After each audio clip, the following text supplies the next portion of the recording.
Hi guys, এয়া চাওক চাৰিওফালে সেউজীয়া পৰিৱেশ আৰু আকাশত ডাৱৰীয়া আৰু বতাহ বৰষুণ। ইয়াকে আপোনালোকক অলপ দেখাবলৈ চেষ্টা কৰিলোঁ। এফালে চাওক সেউজীয়া পৰিৱেশ আৰু এফালে বৰষুণ, ইমান ধুনীয়া লাগিছে।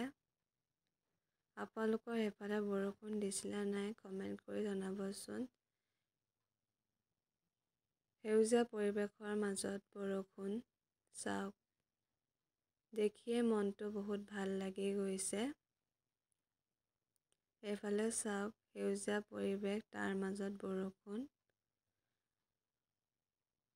একে ভাবিলোঁ আপোনালোকক অলপ দেখাই দিওঁ বুলি।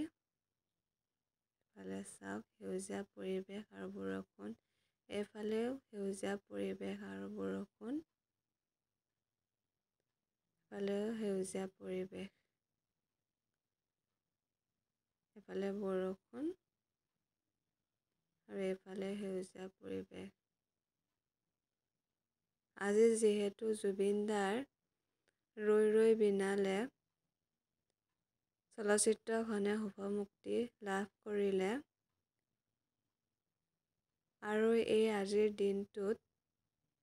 আজিৰ এই শুভ দিনটোত বৰষুণজাকে যিমানখিনি মলিন আছিলে সেই মলিনখিনি পৰিষ্কাৰ কৰি পেলালে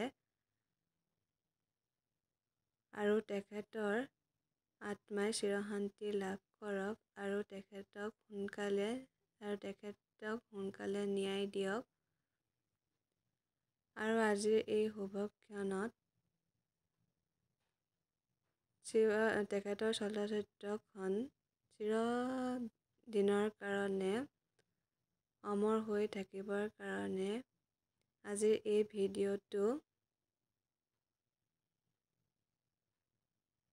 ভিডিঅ'টো আপোনালোকলৈ আগবঢ়োৱা হ'ল।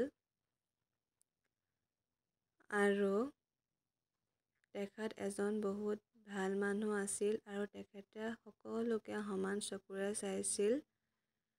তেখেতে সকলোকে সমান চকুৰে চাইছিল আৰু তেখেতে কাকো জাতি ধৰ্ম সেইবিলাকৰ ওপৰত বিচাৰ কৰা নাছিলে। তেখেতে সকলোকে নিজৰ ভাইটি ভণ্টি দাদা সেই বুলিয়ে ভাবিছিলে। তেখেতৰ আত্মাই চিৰশান্তি লাভ কৰক। আজিৰ এই ক্ষণত এই ভিডিঅ'টো আপোনালোকলৈ আগবঢ়াবলৈ চেষ্টা কৰিলোঁ। Bye bye guys.